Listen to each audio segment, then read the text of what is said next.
इस वीडियो में दोस्तों UP triple S C video के प्रीवियस ईयर क्वेश्चन पेपर को मैं सॉल्व करवाने वाला हूं, जो कि दोस्तों आप लोगों का 23 दिसंबर 2018 को ये पेपर कंडक्ट हुआ था। शिफ्ट 1 में पेपर कोड ए है। ठीक है, ये जो क्वेश्चन पेपर है इसका जो पेपर कोड है वो ए है। टोटल 150 क्वेश्चन इस क्वेश्चन पेपर में आए हुए थे, जो कि दोस्तों हिंदी से 50 क्वेश्चन, रीजनिंग से 50 क्वेश्चन और जीके से 50 क्वेश्चन पूछे गए थे। तो एक एक करके हम लोग अलग अलग सेक्शन से जो क्वेश्चन आए हुए थे उसको देख लेते हैं। तो यहाँ पर दोस्तों सबसे पहले हम लोग जीके सेक्शन से आए हुए क्वेश्चन को सॉल्व करेंगे। ठीक है, तो चलिए देखते हैं। फ्रेंड्स, जीके सेक्शन से जो पहला क्वेश्चन था वो था दोस्तों कैलिस्टो, एम्प्टी, एरियल और सेंचुरी विभिन्न प्रकार के डैश हैं। Word art, font size, styles, font. तो इस क्वेश्चन का जो राइट आंसर था दोस्तों वो था फॉन्ट। ऑप्शन नंबर डी इस क्वेश्चन का बिल्कुल राइट आंसर था।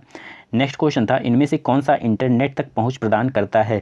4 ऑप्शन थे MNP, ISP, spreadsheet, search engine. इसका जो राइट आंसर था दोस्तों वो था आईएसपी। ऑप्शन नंबर बी बिल्कुल राइट आंसर था इस क्वेश्चन का। नेक्स्ट क्वेश्चन देखते हैं। तो नेक्स्ट क्वेश्चन पूछा गया था पावर स्ट्रिप क्या है। 4 ऑप्शन थे। तो यहाँ पर जो राइट आंसर था दोस्तों वो था यह एक विद्युत उपकरण है जिसका उपयोग वाल आउटलेट की क्षमता को विस्तारित करने के लिए किया जा सकता है, जो उपकरणों को समायोजित कर सकता है। ठीक है, तो ये ऑप्शन बिल्कुल राइट आंसर हो जाएगा। ठीक है, इस क्वेश्चन का। उसके बाद से नेक्स्ट क्वेश्चन था पावर स्ट्रिप क्या है। 4 ऑप्शन थे यहाँ पर। तो पहला ऑप्शन था यह एक विद्युत उपकरण है जिसका उपयोग वाल आउटलेट की क्षमता को विस्तारित करने के लिए किया जा सकता है, जो उपकरणों को समायोजित कर सकता है। तो यही ऑप्शन आप लोगों का बिल्कुल राइट आंसर हो जाएगा इस क्वेश्चन का। ठीक है, उसके बाद से दोस्तों नेक्स्ट क्वेश्चन था निम्न में से कौन सा समूह MS एक्सेल इंसर्ट टैब में मौजूद नहीं है। तो यहाँ पर जो अनुच्छेद है वो मौजूद नहीं है इंसर्ट टैब में। तो ऑप्शन नंबर बी जो है वो बिल्कुल राइट आंसर हो जाएगा इस क्वेश्चन का। नेक्स्ट क्वेश्चन था उत्तर प्रदेश का त्रिवेणी संगम निम्नलिखित नदियों में से किसके संगम का स्थान है। तो ये है दोस्तों गंगा, यमुना और सरस्वती। ठीक है, इसके इन नदियों के संगम। नेक्स्ट क्वेश्चन था उत्तर प्रदेश का त्रिवेणी संगम निम्नलिखित नदियों में से किसके संगम का स्थान है। तो ये है दोस्तों गंगा, यमुना, सरस्वती नदियों के संगम का स्थान। ठीक है, तो यहाँ पर ऑप्शन नंबर बी जो था वो बिल्कुल राइट आंसर था इस क्वेश्चन का। नेक्स्ट था इनमें से कौन सा उत्तर प्रदेश में विश्वविद्यालय नहीं है। 4 ऑप्शन थे बुंदेलखंड विश्वविद्यालय, चौधरी चरण सिंह विश्वविद्यालय, बरकत उल्लाह विश्वविद्यालय और लास्ट था गौतम बुद्ध विश्वविद्यालय। तो यहाँ पर दोस्तों जो नहीं है वो है बरकत उल्लाह विश्वविद्यालय, ये नहीं है। बाकी ये बुंदेलखंड, चौधरी चरण सिंह और गौतम बुद्ध विश्वविद्यालय ये तीनों उत्तर प्रदेश में स्थित है, लेकिन बरकत उल्लाह विश्वविद्यालय नहीं है। तो यहाँ पर ऑप्शन नंबर सी इस क्वेश्चन का बिल्कुल राइट आंसर था। नेक्स्ट क्वेश्चन था इनमें से कौन सा उत्तर प्रदेश का लोक नृत्य नहीं है। 4 ऑप्शन थे रामलीला, रासलीला, अहिर नृत्य और गिद्ध नृत्य। तो यहाँ पर जो राइट आंसर हो जाएगा दोस्तों वो हो जाएगा गिद्ध नृत्य। तो यहाँ पर ऑप्शन नंबर डी जो था वो बिल्कुल राइट आंसर था इस क्वेश्चन का। उसके बाद से दोस्तों नेक्स्ट क्वेश्चन पूछा गया था उत्तर प्रदेश में ललित कला अकादमी, नेशनल एकेडमी ऑफ आर्ट क्षेत्रीय केंद्र डैश में स्थित है। इलाहाबाद, लखनऊ, अलीगढ़ और कानपुर। तो यहाँ पर दोस्तों लखनऊ में स्थित है। ठीक है, तो यहाँ पर ऑप्शन नंबर बी बिल्कुल राइट आंसर था इस क्वेश्चन का। नेक्स्ट क्वेश्चन था छठ पूजा में किस भगवान की पूजा की जाती है, जो उत्तर प्रदेश, झारखंड और बिहार का एक बहुत ही महत्वपूर्ण त्यौहार है। ठीक है, तो ये दोस्तों रवि की पूजा की जाती है। तो यहाँ पर ऑप्शन नंबर सी बिल्कुल राइट आंसर था इस क्वेश्चन का। नेक्स्ट क्वेश्चन पूछा गया था इलाहाबाद में इनमें से कौन सा मेला मनाया नहीं जाता। कुंभ मेला, मग मेला, वैशाख मेला या अर्धा मेला।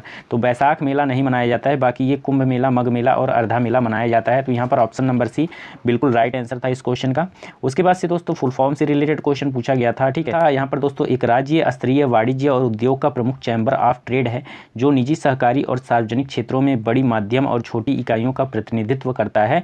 इसका पूरा रूप मतलब कि फुल फॉर्म पूछा था इसका। ठीक है, किसका, इसका फुल फॉर्म पूछा था। तो यहाँ पर जो राइट आंसर हो जाएगा इसका वो हो जाएगा the associated chambers of commerce and industry of Uttar Pradesh, ये इसका फुल फॉर्म हो जाएगा। ओके, उसके बाद से दोस्तों नेक्स्ट क्वेश्चन पूछा गया था उत्तर प्रदेश राज्य कब अस्तित्व में आया था। तो 1 अप्रैल 1937 को ये उत्तर प्रदेश राज्य अस्तित्व में आया था। तो यहाँ पर ऑप्शन नंबर ए बिल्कुल राइट आंसर था। इसके बाद से नेक्स्ट क्वेश्चन था जनगणना 2011 के अनुसार उत्तर प्रदेश की जनसंख्या है। तो यहाँ पर ऑप्शन नंबर बी बिल्कुल राइट आंसर था इस क्वेश्चन का। नेक्स्ट क्वेश्चन था इनमें से कौन सा उत्तर प्रदेश में एक जिला नहीं है। अमेठी, बस्ती, देहरादून, मेरठ। तो यहाँ पर साफ साफ दिख रहा है यहाँ पर देहरादून जो है वो उत्तर प्रदेश का जिला नहीं है, बाकी ये तीनों हैं। ठीक है, ऑप्शन नंबर सी इस क्वेश्चन का बिल्कुल राइट आंसर था। नेक्स्ट मोहनजोदड़ो शब्द का अर्थ क्या है। तो मृतकों का टीला इसका अर्थ होता है, लेकिन यहाँ इंग्लिश में दिया है माउंड ऑफ द डेड। तो यहाँ पर ऑप्शन नंबर बी बिल्कुल राइट आंसर था इस क्वेश्चन का। नेक्स्ट क्वेश्चन था सिंधु घाटी सभ्यता के बारे में इनमें से कौन सा कथन सत्य है। सिंधु लोग कपास का उत्पादन करने वाले पहले थे, पहला। उसके बाद सेकंड, इन्होंने लकड़ी के बक्से में अनाज भंडारित किया। तीसरा सिंधु घाटी सभ्यता पंजाब, सिंध, बलूचिस्तान, गुजरात, राजस्थान और पश्चिम बंगाल के कुछ हिस्सों को कवर करती है। और चौथा था सिंधु लोग कुत्तों, बिल्लियों और घोड़ों को बड़े पैमाने पर पालते थे। तो यहाँ पर जो ऑप्शन नंबर ए है, सिंधु लोग कपास का उत्पादन करने वाले पहले थे, ये बिल्कुल राइट आंसर था इस क्वेश्चन का। क्वेश्चन था दिल्ली में कुतुब मीनार दुनिया का सबसे ऊंचा ईंट का बना मीनार है, इनमें से कौन सा राजा ने इसके निर्माण में योगदान नहीं दिया था। चार ऑप्शन थे, फिरोज शाह तुगलक, कुतुबुद्दीन ऐबक, अलाउद्दीन खिलजी, इल्तुतमिश। तो अलाउद्दीन खिलजी ने इसमें योगदान नहीं दिया था, बाकी ये तीनों दिए थे, ठीक है। तो ऑप्शन नंबर सी बिल्कुल राइट आंसर था इस क्वेश्चन का। नेक्स्ट था घटना और तारीख के इन जोड़ों में से कौन सा जोड़ा सही ढंग से मेल नहीं खाता है। तो यहाँ पर जो राइट आंसर था दोस्तों वो था बीजी तिलक ने पूना में अपने मुख्यालय के साथ भारतीय गृह नियम लीग की स्थापना की 1914, ये सही मेल नहीं खाता। तो यहाँ पर ऑप्शन नंबर सी बिल्कुल राइट आंसर था इस क्वेश्चन का। नेक्स्ट क्वेश्चन था इनमें से किस लड़ाई में अंग्रेजों ने बंगाल के नवाब सिराजुद्दौला को हराया। तो 1757 में प्लासी की लड़ाई में अंग्रेजों ने सिराजुद्दौला को हराया था। तो यहाँ पर ऑप्शन नंबर ए बिल्कुल राइट आंसर था इस क्वेश्चन का। नेक्स्ट क्वेश्चन था दोस्तों जैन धर्म में 3 रत्न त्रिरत्न दिए जाते हैं और उन्हें निर्वाण का मार्ग कहा जाता है, वे क्या हैं। तो इसका मतलब होता है सही विश्वास, सही ज्ञान और सही आचरण। तो यहाँ पर ऑप्शन नंबर डी बिल्कुल राइट आंसर था इस क्वेश्चन का। नेक्स्ट क्वेश्चन था दोस्तों अंडमान और निकोबार द्वीप समूह भारत का एक संघ शासित प्रदेश है, निकोबार में द्वीपों की संख्या क्या है। तो 19 है, ठीक है, द्वीपों की संख्या जो है वो 19 है। तो यहाँ पर ऑप्शन नंबर बी बिल्कुल राइट आंसर था। नेक्स्ट क्वेश्चन था सौर मंडल की उत्पत्ति से संबंधित इनमें से कौन सा सिद्धांत सही ढंग से मेल खाता है। तो इसमें जो मेल खा रहा है दोस्तों वो है यहाँ पर ज्वारी hypothesis, James Jeans on Harold Jeffrey. तो यहाँ पर ऑप्शन नंबर बी जो था इस क्वेश्चन का बिल्कुल राइट आंसर था। नेक्स्ट क्वेश्चन पूछा गया था इनमें से कौन सा महाद्वीप सही ढंग से अपने सबसे बड़े देश क्षेत्र में से मेल खाता है। एशिया, इंडिया, अफ्रीका, कांगो का लोकतांत्रिक गणराज्य डीआरसी, उत्तरी अमेरिका, संयुक्त राज्य अमेरिका, दक्षिणी अमेरिका, ब्राज़ील। तो यहाँ पर जो सही ढंग से मेल खा रहा है दोस्तों वो है ऑप्शन नंबर डी, दक्षिण अमेरिका, ब्राज़ील। तो यहाँ पर इस क्वेश्चन का जो राइट आंसर है ऑप्शन नंबर डी बिल्कुल राइट आंसर है। उसके बाद से दोस्तों नेक्स्ट क्वेश्चन पूछा गया था असंगत मिलान खोजें। दुनिया में सबसे बड़ी प्राणी ब्लू व्हेल, दुनिया में सबसे बड़ा डेल्टा सुंदरवन, दुनिया में सबसे गहरी झील सुपीरियर झील, दुनिया का सबसे बड़ा रेगिस्तान सहारा, ठीक है। तो यहाँ पर जो असंगत मिलान है दोस्तों वो है ऑप्शन नंबर सी, दुनिया में सबसे गहरी झील सुपीरियर, ठीक है। तो ये सी ऑप्शन बिल्कुल राइट आंसर हो जाता है इस क्वेश्चन का। नेक्स्ट था इनमें से कौन सा कम हिमालय या हिमाचल के महत्वपूर्ण पहाड़ी रिजॉर्ट्स में से एक नहीं है। बाड़ासुर, छैल, रानीखेत, नैनीताल। तो बाड़ासुर जो है वो नहीं है पहाड़ी रिजॉर्ट में से एक। तो यहाँ पर ऑप्शन नंबर ए बिल्कुल राइट आंसर था इस क्वेश्चन का। नेक्स्ट था इस नदी की कुल लंबाई 2900 किलोमीटर है, यह तिब्बत में शुरू होता है जहां से इसे सांगपो कहा जाता है और दिहांग नाम के तहत भारतीय क्षेत्र में प्रवेश करता है। तो यहाँ पर दोस्तों ब्रह्मपुत्र जो है, ब्रह्मपुत्र नदी, ये बिल्कुल राइट आंसर हो जाएगा इस क्वेश्चन का। उसके बाद से दोस्तों नेक्स्ट क्वेश्चन पूछा गया था भारतीय मानक रेडियन 5 राज्यों के माध्यम से गुजरता है, इनमें से कौन सा राज्य 5 में से नहीं है। तो यहाँ पर जो राइट आंसर होगा दोस्तों वो हो जाएगा बिहार। तो यहाँ पर ऑप्शन नंबर सी बिल्कुल राइट आंसर हो जाएगा इस क्वेश्चन का। नेक्स्ट क्वेश्चन पूछा गया था दोस्तों संविधान द्वारा विचार की गई लोकसभा की अधिकतम ताकत है। तो यहाँ पर ताकत नहीं होगा, सीटों की संख्या पूछी गई है लोकसभा में। तो यहाँ पर दोस्तों अधिकतम होती है 552। ऑप्शन नंबर सी इस क्वेश्चन का बिल्कुल राइट आंसर था। तो उसके बाद से नेक्स्ट क्वेश्चन था भारत के संविधान के किस संशोधन अधिनियम ने पंचायती राज को एक संवैधानिक निकाय बनाया। तो यहाँ पर 1992 का 73वां संविधान संशोधन अधिनियम जो था, इसके तहत जो पंचायती राज है उसको संवैधानिक निकाय बनाया गया। तो यहाँ पर ऑप्शन नंबर ए बिल्कुल राइट आंसर था इस क्वेश्चन का। उसके बाद से नेक्स्ट था इनमें से कौन सा भारत में पंचायती राज की 3 स्तरीय प्रणाली में से एक स्तर नहीं है। ग्राम पंचायत, पंचायत समिति, जिला परिषद, नगर परिषद। तो इस क्वेश्चन का जो राइट आंसर था दोस्तों वो था यहाँ पर ऑप्शन नंबर डी, नगर परिषद, ठीक है। तो ये आप लोगों का बिल्कुल राइट आंसर था ऑप्शन नंबर डी। उसके बाद से दोस्तों नेक्स्ट क्वेश्चन पूछा गया था इनमें से कौन सा भारतीय संविधान की एक महत्वपूर्ण विशेषता नहीं है। तो यहाँ पर 4 ऑप्शन थे, यह एक लिखित संविधान है, यह एक अनुमेय है लेकिन यह अनम्य है कुछ भाग्य के रूप में, यानी इसकी मूल संरचना में संशोधन, ये भी सही है। तीसरा था यह एकल है क्योंकि केंद्र में अधिक शक्ति है लेकिन यह संघीय भी है, ये भी सही है। तो यहाँ पर जो गलत है दोस्तों वो है दोस्तों ऑप्शन नंबर डी, इसे राज्य के राज्यपाल, सांसदों और विधायकों के परामर्श से संशोधित किया जा सकता है। तो ऑप्शन नंबर डी जो है वो यहाँ पर उसके बाद से नेक्स्ट क्वेश्चन था इनमें से कौन सा भारतीय संविधान की एक महत्वपूर्ण विशेषता नहीं है। तो 4 ऑप्शन थे, तो यहाँ पर डी वाला जो ऑप्शन था वो बिल्कुल राइट था, ये एक महत्वपूर्ण विशेषता नहीं है, बाकी सारे हैं, ठीक है। तो उसके बाद से नेक्स्ट क्वेश्चन था इनमें से कौन सा कारक नहीं है जो भारतीय संविधान के निर्माण में योगदान देता है। तो इसका जो राइट आंसर हो जाएगा दोस्तों वो हो जाएगा आप लोगों का ऑप्शन नंबर ए, औद्योगिक क्रांति। नेक्स्ट क्वेश्चन था ब्रिटिश शासन के आगमन से पहले भारत की स्वतंत्र अर्थव्यवस्था थी, उस समय निम्नलिखित में से कौन सा प्रमुख व्यवसाय नहीं था। कृषि, हस्तशिल्प, निर्माण, पर्यटन। तो इसका जो राइट आंसर था दोस्तों वो था ऑप्शन नंबर डी, पर्यटन। ओके। उसके बाद से नेक्स्ट क्वेश्चन था 1991 की नई उदार आर्थिक नीति के परिचय के साथ भारतीय अर्थव्यवस्था ने इसके अलावा निम्नलिखित सभी के माध्यम से मौजूदा आर्थिक समस्याओं को संबोधित किया। तो यहाँ पर दोस्तों औद्योगिकीकरण जो है वो बिल्कुल राइट आंसर हो जाएगा इस क्वेश्चन का, ठीक है। उसके बाद से दोस्तों नेक्स्ट क्वेश्चन देखते हैं। तो नेक्स्ट क्वेश्चन पूछा गया था, कुछ भारतीय अर्थशास्त्री ब्रिटिश शासन के दौरान भारत के राष्ट्रीय आय का मूल्यांकन करने का प्रयास करते थे, निम्नलिखित में से कौन अर्थशास्त्री नहीं है। तो यहाँ पर जो राइट आंसर हो जाएगा दोस्तों वो हो जाएगा प्रसन्न चंद्र महालानुबिश, ठीक है। तो यहाँ पर ऑप्शन नंबर डी जो है वो बिल्कुल राइट आंसर था इस क्वेश्चन का। नेक्स्ट क्वेश्चन था, इनमें से कौन सा बैंक और उनकी टैगलाइन के बीच एक असंगत मिलान है। तो यहाँ पर जो राइट आंसर हो जाएगा दोस्तों इस क्वेश्चन का वो हो जाएगा option number B, Punjab National Bank, बढ़ती का नाम जिंदगी, ये असंगत मिलान है, ओके।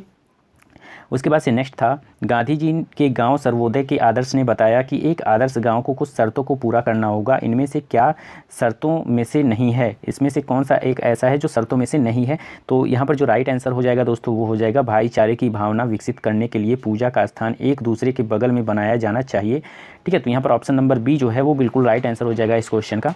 नेक्स्ट क्वेश्चन था, 21वीं राष्ट्रमंडल खेलों 2018 का आदर्श वाक्य क्या था, ठीक है। ये 2018 के करंट अफेयर पे बेस्ड था, ठीक है। तो यहाँ पर दोस्तों जो राइट आंसर हो जाएगा इस क्वेश्चन का वो हो जाएगा दोस्तों ऑप्शन नंबर बी, शेरदम ड्रीम, ठीक है। ऑप्शन नंबर बी बिल्कुल राइट आंसर था इस क्वेश्चन का। नेक्स्ट था, ओबर कप जिसे कभी कभी महिलाओं का वर्ल्ड टीम चैंपियनशिप कहा जाता है, एक प्रमुख अंतर्राष्ट्रीय बैडमिंटन प्रतियोगिता है जिसमें महिलाओं के राष्ट्रीय बैडमिंटन टीमों के द्वारा भाग लिया जाता है। किस टीम ने ओबर कप 2018 जीता। तो यहाँ कोरिया, थाईलैंड, जापान, चीन दिया हुआ था। तो इस क्वेश्चन का जो राइट आंसर था दोस्तों वो था ऑप्शन नंबर सी, जापान। उसके बाद से नेक्स्ट था, इनमें से कौन सा सही नहीं है। तो सही जो नहीं है वो है ऑप्शन नंबर बी, समन्वित पेट्रोल भारत और पाकिस्तान के बीच एक वार्षिक अभ्यास है, ये गलत है, ठीक है। ऑप्शन नंबर बी बिल्कुल राइट आंसर था इस क्वेश्चन का। नेक्स्ट था, नीचे कुछ महत्वपूर्ण घटनाएं और तिथियां हैं जिन्हें 2018 में मनाया गया था, इनमें से कौन सा सही नहीं है। राष्ट्रीय योग दिवस 21 जून, विश्व स्वास्थ्य दिवस 7 अप्रैल, विश्व पृथ्वी दिवस 22 अप्रैल, अंतर्राष्ट्रीय जैव विविधता दिवस ये 1 मई दिया है, ये गलत है, ठीक है। यहाँ पर 22 मई होना चाहिए। तो यहाँ पर ऑप्शन नंबर डी बिल्कुल राइट आंसर था। नेक्स्ट क्वेश्चन था दोस्तों, मार्च 2018 में भारत में पहला मेक फूड पार्क का उद्घाटन किया गया था, या निम्नलिखित में से किस स्थान पर स्थित है। गुजरात, मध्य प्रदेश, राजस्थान, पश्चिम बंगाल। तो इस क्वेश्चन का जो राइट आंसर था दोस्तों वो था दोस्तों ऑप्शन नंबर सी, राजस्थान, ठीक है। उसके बाद से दोस्तों नेक्स्ट क्वेश्चन पूछा गया था, मार्च 2018 में भारत सरकार ने 2020 तक किसानों की यूरिया सब्सिडी बढ़ा दी, इस पहल का उद्देश्य क्या था। तो यहाँ पर दोस्तों इसका जो उद्देश्य था ये पूछा गया था। तो इसका उद्देश्य था वैधानिक नियंत्रित कीमतों पर यूरिया की पर्याप्त आपूर्ति सुनिश्चित करना, ऑप्शन नंबर बी बिल्कुल राइट आंसर था इस क्वेश्चन का। नेक्स्ट क्वेश्चन था, कृषि उत्पादन बेचने के लिए एक नया मंच भारत सरकार द्वारा शुरू किया गया है, इस एक नए मंच को दिया गया नाम क्या है। तो इसका नाम ई रकम है। तो यहाँ पर ऑप्शन नंबर ए इस क्वेश्चन का बिल्कुल राइट आंसर था। नेक्स्ट था, भारत सरकार कृषि उत्पादन के मौजूदा 10% से भारत में खाद्य प्रसंस्करण क्षेत्र की क्षमता को 3 गुना करने की योजना बना रही है। देश के मेगा फूड पार्क के लिए 6000 करोड़ यूएसए डॉलर 936.38 बिलियन का निवेश किया है, यह निम्नलिखित में से किस योजना का एक भाग है। तो ये है दोस्तों संपदा का भाग, ठीक है। तो यहाँ पर ऑप्शन नंबर सी बिल्कुल राइट आंसर था इस क्वेश्चन का। उसके बाद से नेक्स्ट क्वेश्चन था, गलत मिलान की पहचान करें। तो यहाँ पर जो गलत मिलान है दोस्तों वो हो जाएगा आप लोगों का ऑप्शन नंबर डी, अमीटर जकराइस जैनसन, ठीक है। उसके बाद से नेक्स्ट क्वेश्चन था, सही मिलान की पहचान करें। तो इसका जो राइट आंसर हो जाएगा दोस्तों वो हो जाएगा option number A, microwave oven pursed Spencer, ठीक है। उसके बाद से नेक्स्ट क्वेश्चन था, अस्थायी रूप से संग्रहित डेटा के लिए उपयोग किया जाने वाला शब्द क्या है। तो कैश डेटा है, ठीक है। ऑप्शन नंबर बी बिल्कुल राइट आंसर था। नेक्स्ट था, अभिज्ञान शकुंतलम किताब के लेखक कौन है। तो कालिदास हैं। तो यहाँ पर ऑप्शन नंबर सी बिल्कुल राइट आंसर था। उसके बाद से जीके सेक्शन से जो लास्ट क्वेश्चन था वो था, निम्न में से कौन सा युग्म सही ढंग से मेल नहीं खाता है। तो यहाँ पर जो मेल नहीं खा रहा है दोस्तों वो है दोस्तों आप लोगों का ऑप्शन नंबर बी, समय का संक्षिप्त इतिहास, अल्बर्ट आइंस्टीन, ठीक है। ये मेल नहीं खाता है। ऑप्शन नंबर बी बिल्कुल राइट आंसर था इस क्वेश्चन का। अब चलिए देख लेते हैं हिंदी सेक्शन से क्वेश्चन को। तो हिंदी सेक्शन से जो पहला क्वेश्चन था दोस्तों वो था गद्यांश से रिलेटेड, ठीक है। तो इस गद्यांश को मैं पढ़ूंगा नहीं, आप लोग पढ़ लीजिएगा पॉज करके। उसके बाद से मैं यहाँ पर आंसर बता दे रहा हूँ। यहाँ पर जो पूछा गया है गद्यांश का उपयुक्त शीर्षक बताइए, ठीक है। जो आंसर दोस्तों इसी गद्यांश में छुपा है, ठीक है। तो गद्यांश का उपयुक्त शीर्षक क्या होगा आप लोग जब पढ़ोगे तो आप लोगों को पता चल जाएगा। तो यहाँ पर उत्साह होगा। ऑप्शन नंबर ए बिल्कुल राइट आंसर था इस क्वेश्चन का। उसके बाद से जो नेक्स्ट क्वेश्चन था वो भी गद्यांश से रिलेटेड था, ठीक है। तो आप लोग इसको पॉज करके पढ़ लीजिएगा, ठीक है। यहाँ पर भी यह है गद्यांश और उसी का गद्यांश का ये सेकंड पार्ट है, ठीक है। इसको भी पॉज करके आप लोग पढ़ लीजिएगा, इसी में उत्तर छुपा होता है। तो इस पर जो बेस्ड क्वेश्चन पूछा गया था वो था दोस्तों, कुंती अपने नवजात सुकुमार शिशु को कहाँ छोड़कर आई थी, तालाब, नदी, समुद्र, कुआं। तो यहाँ पर जो राइट आंसर था दोस्तों इस क्वेश्चन का वो हो जाएगा नदी, ठीक है। नेक्स्ट क्वेश्चन था, मंजूषा को कौन लेकर जा रहा था। तो यहाँ पर दोस्तों मल्लाह, भाग्य, सेवक, पथ प्रदर्शक। तो यहाँ पर ऑप्शन नंबर डी, भाग्य लेकर जा रहा था। तो ऑप्शन नंबर डी बिल्कुल राइट आंसर था। नेक्स्ट, राजा अधिरथ ने सेवकों को क्या आज्ञा थी मंजूषा को लाने की, ठीक है, तो यहाँ पर ऑप्शन नंबर ए बिल्कुल राइट आंसर था। नेक्स्ट था, चंपा नगरी के राजा किसके साथ गंगा स्नान करने आए थे, राधा और सेवक, सेना और सेवक, राधा और सेना, सेना और शिशु। तो यहाँ पर जो राइट आंसर हो जाएगा दोस्तों इस क्वेश्चन का वो हो जाएगा ऑप्शन नंबर ए, राधा और सेवक। ओके, उसके बाद से यहाँ पर नेक्स्ट क्वेश्चन पूछा गया था, जब सरकारी पत्र ज्ञापन और कार्यालय ज्ञापन एक साथ अनेक प्रेषितियों को भेजा जाए उसे क्या कहते हैं, तो उसे परिपत्र कहते हैं। ऑप्शन नंबर डी बिल्कुल राइट आंसर था। नेक्स्ट था, जब एक अधिकारी दूसरे अधिकारी को व्यक्तिगत नाम से पत्र लिखता है तो उसे क्या कहते हैं, तो उसे अर्धशासकीय पत्र कहते हैं, ठीक है, तो ऑप्शन नंबर बी बिल्कुल राइट आंसर था इस क्वेश्चन का। नेक्स्ट था, एक विद्यार्थी को अपने स्कूल के प्रधानाचार्य को अभिनिवेदन में क्या लिखना चाहिए, तो उसे क्या लिखना चाहिए, आपका भवदीय या आपका आज्ञाकारी शिष्य या आपका सेवक, तो उसे लिखना चाहिए आपका आज्ञाकारी शिष्य। ऑप्शन नंबर सी इस क्वेश्चन का बिल्कुल राइट आंसर था। नेक्स्ट था, संक्षेपण मूल पाठ से कितने शब्दों में लिखने चाहिए, आधे शब्दों में, 1/3 शब्दों में, 3/4 शब्दों में, 2/3 शब्दों में। तो इसका जो राइट आंसर हो जाएगा दोस्तों वो हो जाएगा आप लोगों का यहाँ पर ऑप्शन नंबर बी, 1/3 शब्दों में लिखना चाहिए। उसके बाद से नेक्स्ट था, हिंदी में ध्वनियाँ कितने प्रकार की होती हैं, तो 2, 4, 6, 8, तो यहाँ पर 4 प्रकार की होती हैं, तो ऑप्शन नंबर बी बिल्कुल राइट आंसर था इस क्वेश्चन का। नेक्स्ट था, मात्रा के आधार पर स्वर कितने प्रकार के होते हैं, तो मात्रा के आधार पर जो स्वर होते हैं वो 2 प्रकार के होते हैं, तो यहाँ पर ऑप्शन नंबर ए जो था वो बिल्कुल राइट आंसर था। उसके बाद से नेक्स्ट था, जिह्वा के आधार पर स्वर कितने प्रकार के होते हैं, तो जिह्वा के आधार पर जो स्वर होते हैं दोस्तों वो होते हैं 3 प्रकार के। नेक्स्ट था, निम्न में कौन सा शब्द पुल्लिंग है, तो यहाँ पर दया, माया, भाषा, आभार, तो यहाँ पर पुल्लिंग जो हो जाएगा वो हो जाएगा आभार, तो यहाँ पर ऑप्शन नंबर डी इस क्वेश्चन का बिल्कुल राइट आंसर था। उसके बाद से दोस्तों नेक्स्ट क्वेश्चन था, निम्न में से कौन सा शब्द पुल्लिंग है, आशा, कष्ट, क्षमा, सेना, तो यहाँ पर जो राइट आंसर हो जाएगा दोस्तों वो हो जाएगा ऑप्शन नंबर बी, कष्ट, ये पुल्लिंग है।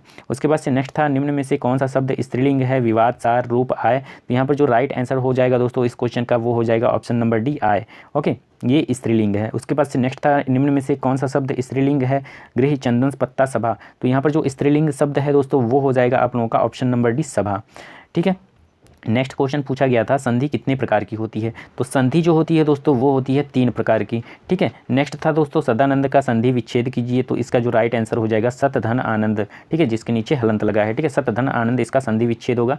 नेक्स्ट था दोस्तों, पुस्तकालय में कौन सी संधि है, तो पुस्तकालय में दीर्घ संधि होती है, तो यहाँ पर ऑप्शन नंबर ए बिल्कुल राइट आंसर था इस क्वेश्चन का। नेक्स्ट था, अभिधन उदय की संधि कीजिए, अभ्युदय, अभ्योदय, अभिउदय, अभिउदय, ठीक है, तो इसका जो संधि होगी अभिउदय होगा, ठीक है, तो यहाँ पर ऑप्शन नंबर ए इस क्वेश्चन का बिल्कुल राइट है। तो नेक्स्ट क्वेश्चन था, यथासंभव में कौन सा समास होगा, तो यहाँ पर जो इसका राइट आंसर हो जाएगा दोस्तों वो हो जाएगा ऑप्शन नंबर ए, अव्ययी भाव। ओके, उसके बाद से दोस्तों नेक्स्ट क्वेश्चन था, परमेश्वर में कौन सा समास है, तो द्वंद्व, कर्मधारय, अव्ययी भाव, तत्पुरुष, तो यहाँ पर जो इसका राइट आंसर होगा दोस्तों वो हो जाएगा कर्मधारय, ऑप्शन नंबर बी बिल्कुल राइट आंसर हो जाएगा। उसके बाद से दोस्तों नेक्स्ट क्वेश्चन था, अध्यक्ष में कौन सा उपसर्ग है, तो यहाँ पर जो उपसर्ग है वो है दोस्तों अधि, तो यहाँ पर अभि दिया है तो ये गलत है, यहाँ पर अधि होना चाहिए, तो ऑप्शन नंबर ए बिल्कुल राइट आंसर था। नेक्स्ट क्वेश्चन था, संग्राम में उपसर्ग बताइए, तो संग्राम में जो उपसर्ग है दोस्तों सन, सम, स, सत, तो यहाँ पर जो संग्राम में उपसर्ग है वो है दोस्तों सम, तो यहाँ पर ऑप्शन नंबर बी बिल्कुल राइट आंसर था। उसके बाद से दोस्तों नेक्स्ट क्वेश्चन पूछा गया था, सावधानी में कौन सा प्रत्यय है, तो यहाँ पर नी, धानी, बड़ी ई, आनी है, ठीक है, तो यहाँ पर दोस्तों सावधानी में जो प्रत्यय है वो है दोस्तों ऑप्शन नंबर सी, ई, बड़ी ई, ठीक है, ये प्रत्यय है। ओके, उसके बाद से नेक्स्ट क्वेश्चन था, जिंदगी में कौन सा प्रत्यय है, तो जिंदगी में जो प्रत्यय है दोस्तों वो है ऑप्शन नंबर ए, गी, ठीक है, ये प्रत्यय है जिंदगी में।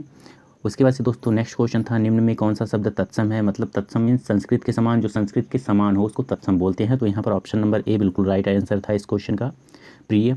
उसके बाद से दोस्तों नेक्स्ट क्वेश्चन था, निम्न में कौन सा शब्द तत्सम नहीं है, ठीक है, उसका मतलब तद्भव है, वचन, सलाका, तित, चार, यहाँ पर जो राइट आंसर हो जाएगा इस क्वेश्चन का वो हो जाएगा 4, यहाँ पर ऑप्शन नंबर डी बिल्कुल राइट आंसर था। उसके बाद से नेक्स्ट था, निम्न में कौन सा शब्द विदेशज है, रिक्शा, जूता, तेंदुआ और नौ, तो यहाँ पर जो राइट आंसर था दोस्तों वो हो जाएगा रिक्शा, ये एक विदेशज शब्द है। ओके, आंसर था। नेक्स्ट था, गाय कौन सी संज्ञा है, तो गाय जो है वो एक जातिवाचक संज्ञा है, तो यहाँ पर ऑप्शन नंबर बी बिल्कुल राइट आंसर था इस क्वेश्चन का।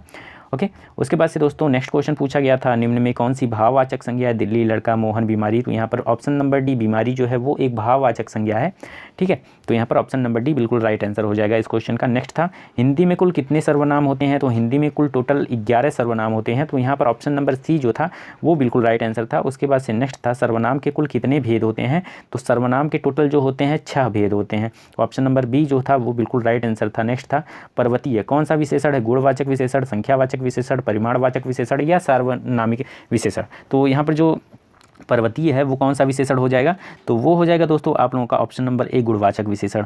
ओके, नेक्स्ट था दोस्तों निम्न में कौन सा शब्द विशेषण है, आगरा, चमकीला, कुछ या लिखना। तो यहाँ पर जो विशेषण शब्द हो जाएगा दोस्तों वो हो जाएगा आप लोगों का चमकीला। ठीक है, उसके बाद से नेक्स्ट था जो शब्द संज्ञा की विशेषता बताते हैं उन्हें क्या कहते हैं, तो उन्हें विशेषण कहते हैं। तो यहाँ पर ऑप्शन नंबर बी बिल्कुल राइट आंसर था इस क्वेश्चन का। नेक्स्ट क्वेश्चन था राम सो रहा है, इस वाक्य में कौन सी क्रिया है, अकर्मक, सकर्मक, प्रेरणार्थक, द्विकर्मक। तो यहाँ पर अकर्मक जो है वो क्रिया हो जाएगी। तो यहाँ पर ऑप्शन नंबर ए बिल्कुल राइट आंसर था इस क्वेश्चन का। नेक्स्ट क्वेश्चन है वह एक सप्ताह बाद आया, इस वाक्य में कौन सा शब्द क्रिया विशेषण है, वह एक बाद आया।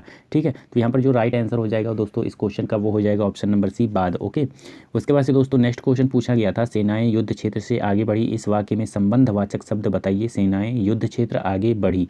ठीक है, तो यहाँ पर जो राइट आंसर हो जाएगा दोस्तों इस क्वेश्चन का वो हो जाएगा ऑप्शन नंबर सी आगे। ओके, उसके बाद से दोस्तों नेक्स्ट क्वेश्चन था वह आया और मैं गया, इस वाक्य में समुच्चय बोधक शब्द बताइए। तो यहाँ पर 4 ऑप्शन थे, वह आया और गया। तो यहाँ पर जो राइट आंसर था दोस्तों इस क्वेश्चन का वो था दोस्तों ऑप्शन नंबर सी और। ओके, उसके बाद से नेक्स्ट था हाय अब मैं क्या करूं, इस वाक्य में विस्मय बोधक शब्द बताइए। तो यहाँ पर विस्मय बोधक चिन्ह यहाँ पर आप लोगों को शो हो रहा होगा। ठीक है, तो यहाँ पर जिसके आगे लगा है वही आप लोगों का विस्मयादि बोधक शब्द हो जाएगा। तो यहाँ पर ऑप्शन नंबर ए बिल्कुल राइट आंसर था इसका हाय। उसके बाद से दोस्तों नेक्स्ट क्वेश्चन था वह कौन सा शब्द अनीक का पर्यायवाची है, अनीक का पर्यायवाची जो होता है वो होता है दोस्तों सेना। तो यहाँ पर ऑप्शन नंबर बी बिल्कुल राइट आंसर था इस क्वेश्चन का। उसके बाद से नेक्स्ट था कपड़ा का पर्याय, यहाँ पर पर्याय नहीं होना चाहिए, यहाँ पर पर्यायवाची पूछा है कपड़ा का। तो यहाँ पर कपड़ा का पर्यायवाची क्या होगा, ऑप्शन नंबर बी वसन। ओके, उसके बाद से नेक्स्ट था दोस्तों आकाश का विलोम बताइए। तो आकाश का जो विलोम होता है दोस्तों 4 ऑप्शन थे, धरती, पाताल, अनर्थ और अनग। तो यहाँ पर जो राइट आंसर हो जाएगा इसका वो हो जाएगा दोस्तों आप लोगों का ऑप्शन नंबर बी आकाश का पाताल हो जाएगा। तो यहाँ पर ऑप्शन नंबर बी बिल्कुल राइट आंसर था।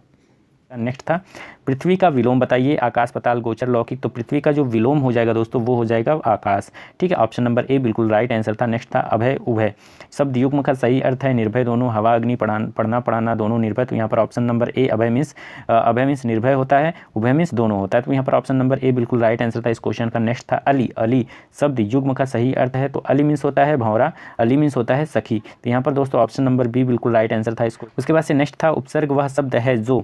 तो यहाँ पर दोस्तों मैं बता दूं उपसर्ग जो होता है वो किसी शब्द के पहले लगता है। तो यहाँ पर ऑप्शन नंबर सी बिल्कुल राइट आंसर हो। उसके बाद से नेक्स्ट था कौन सा शब्द शुद्ध है। तो यहाँ पर 46 जो है वो शुद्ध है, ऑप्शन नंबर ए बिल्कुल राइट आंसर था। उसके बाद से हिंदी सेक्शन से जो लास्ट क्वेश्चन था वो था निम्न में शुद्ध शब्द बताइए, उज्ज्वलन, उज्ज्वलन, उज्ज्वलन, उज्ज्वलन। तो यहाँ पर ऑप्शन नंबर ए उज्ज्वलन जो है वो बिल्कुल राइट आंसर था। तो यहाँ पर दोस्तों हिंदी सेक्शन से 50 क्वेश्चन यहाँ पर समाप्त होते हैं। तो चलिए यहाँ पर रीजनिंग सेक्शन से 50 क्वेश्चन को देख लेते हैं एक एक करके। यहाँ पर मैं केवल आंसर बताऊंगा इसका, ठीक है, क्योंकि क्वेश्चन लंबे लंबे हैं। अगर मैं क्वेश्चन को पढ़ने जाऊँगा तो जो वीडियो है वो बहुत लंबा हो जाएगा। ठीक है, तो मैं आंसर बता रहा हूँ, आप लोग पॉज करके इसको सॉल्व करके चेक कर सकते हो अपने आंसर को। ठीक है, तो यहाँ पर 51 का जो राइट आंसर हो जाएगा दोस्तों वो हो जाएगा ऑप्शन नंबर ए गैंडा, ये एक विषम। उसके बाद से नेक्स्ट क्वेश्चन था दोस्तों ये फिगर से रिलेटेड, ये एक सीरीज में था, यहाँ पर पूछा था ये यहाँ पर कौन सा फिगर होगा। तो यहाँ पर जो फिगर होगा दोस्तों वो होगा ऑप्शन नंबर बी, बिल्कुल राइट आंसर था इस क्वेश्चन का। उसके बाद से नेक्स्ट क्वेश्चन था यहाँ पर 53 का जो राइट आंसर हो जाएगा दोस्तों वो हो जाएगा तुंगभद्रा, ऑप्शन नंबर डी, ये एक विषम है। उसके बाद से नेक्स्ट था दोस्तों यहाँ भी सीरीज वाला है, पूछा है इसमें से कौन सा एक जोड़ा ऐसा है जो गलत है। तो यहाँ पर से भी जो है वो गलत है। ठीक है, तो ऑप्शन नंबर बी जो है यहाँ पर बिल्कुल राइट आंसर हो जाएगा दोस्तों। जो नेक्स्ट क्वेश्चन था उसका जो राइट आंसर था दोस्तों उसका राइट आंसर था ऑप्शन नंबर बी रावत भाटा। ठीक है, उसके बाद से दोस्तों 56 का हो जाएगा आप लोगों का ऑप्शन नंबर सी 8। उसके बाद से दोस्तों नेक्स्ट क्वेश्चन पूछा गया था यहाँ पर 57, इसका जो राइट आंसर हो जाएगा दोस्तों वो हो जाएगा ऑप्शन नंबर बी। उसके बाद से दोस्तों नेक्स्ट क्वेश्चन था यहाँ पर 58 का जो राइट आंसर हो जाएगा दोस्तों ऑप्शन नंबर बी। नेक्स्ट उसके बाद से यहाँ पर पूछा गया है दोस्तों आयतों की कुल कितनी संख्या होगी नेक्स्ट क्वेश्चन में। तो यहाँ पर 3 आयत की संख्या होगी। तो यहाँ पर ऑप्शन नंबर बी बिल्कुल राइट आंसर था इस क्वेश्चन का। उसके बाद से यहाँ पर पूछा है दोस्तों नेक्स्ट क्वेश्चन, यहाँ पर त्रिभुजों की संख्या पूछी गई है। तो यहाँ पर दोस्तों जो राइट आंसर होगा दोस्तों ऑप्शन नंबर बी 16 हो जाएगा। नेक्स्ट क्वेश्चन यहाँ पर पासेस से रिलेटेड क्वेश्चन पूछा गया था। तो यहाँ पर दोस्तों जो राइट आंसर होगा दोस्तों ऑप्शन नंबर बी बिल्कुल राइट आंसर हो जाएगा इस क्वेश्चन का। नेक्स्ट था दोस्तों यहाँ पर डायरेक्शन से क्वेश्चन पूछे गए थे। तो यहाँ पर दोस्तों जो राइट आंसर हो जाएगा वो हो जाएगा 17 किलोमीटर। फिर से डायरेक्शन से ही क्वेश्चन पूछे गए थे, तो यह इसका जो राइट आंसर हो जाएगा 26 किलोमीटर। उसके बाद से यहाँ पर फिगर से रिलेटेड क्वेश्चन पूछे गए थे, ठीक है, प्रतिबिंब से रिलेटेड। तो यहाँ पर जो राइट आंसर होगा दोस्तों इसका वो हो जाएगा ऑप्शन नंबर डी, बिल्कुल राइट आंसर। उसके बाद से पासेस से रिलेटेड क्वेश्चन था, इसका जो राइट आंसर होगा दोस्तों वो हो जाएगा दोस्तों ऑप्शन नंबर सी, बिल्कुल राइट आंसर हो जाएगा इस क्वेश्चन का। नेक्स्ट क्वेश्चन पूछा गया था दोस्तों, इसका जो राइट आंसर हो जाएगा ऑप्शन नंबर सी, बिल्कुल राइट आंसर हो जाएगा इस क्वेश्चन का। उसके बाद से यहाँ पर नेक्स्ट क्वेश्चन पूछा गया था, इसका जो राइट आंसर हो जाएगा दोस्तों निष्कर्ष वाला है ये क्वेश्चन, इसका जो राइट आंसर होगा ऑप्शन नंबर सी, बिल्कुल राइट आंसर होगा इसका। उसके बाद से ये भी निष्कर्ष से संबंधित क्वेश्चन है, तो दोस्तों इसका जो राइट आंसर होगा दोस्तों वो हो जाएगा ऑप्शन नंबर सी, ठीक है, इसका भी ऑप्शन नंबर सी बिल्कुल राइट आंसर हो जाएगा। उसके बाद से दोस्तों यहाँ भी निष्कर्ष से ही संबंधित क्वेश्चन पूछे गए थे, तो इसका जो राइट आंसर हो जाएगा दोस्तों ये भी ऑप्शन नंबर सी, बिल्कुल राइट आंसर हो जाएगा इसका। उसके बाद से दोस्तों नेक्स्ट क्वेश्चन पूछा गया था, ठीक है, ये भी आप लोगों का अनुमान अंतर्निहित है, तो इसका जो राइट आंसर हो जाएगा दोस्तों, इसका जो राइट आंसर होगा दोस्तों वो हो जाएगा आप लोगों का option number C. Next question 72, इसका जो राइट आंसर होगा दोस्तों वो हो जाएगा option number C. Next question 73 का जो राइट आंसर होगा दोस्तों वो होगा option number C.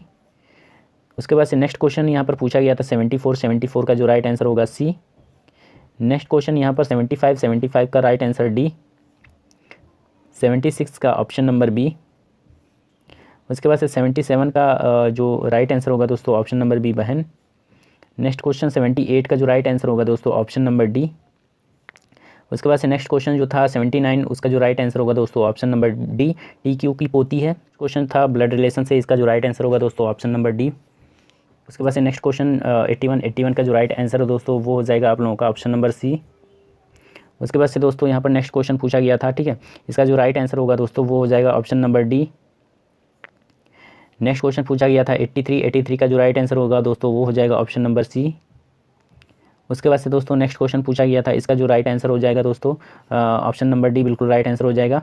Next question पूछा गया था, इसका जो राइट आंसर था दोस्तों वो था आप लोगों का ऑप्शन नंबर सी। उसके बाद से दोस्तों नेक्स्ट क्वेश्चन पूछा गया था सीरीज वाला, इसमें जो राइट आंसर हो जाएगा दोस्तों वो हो जाएगा ऑप्शन नंबर सी।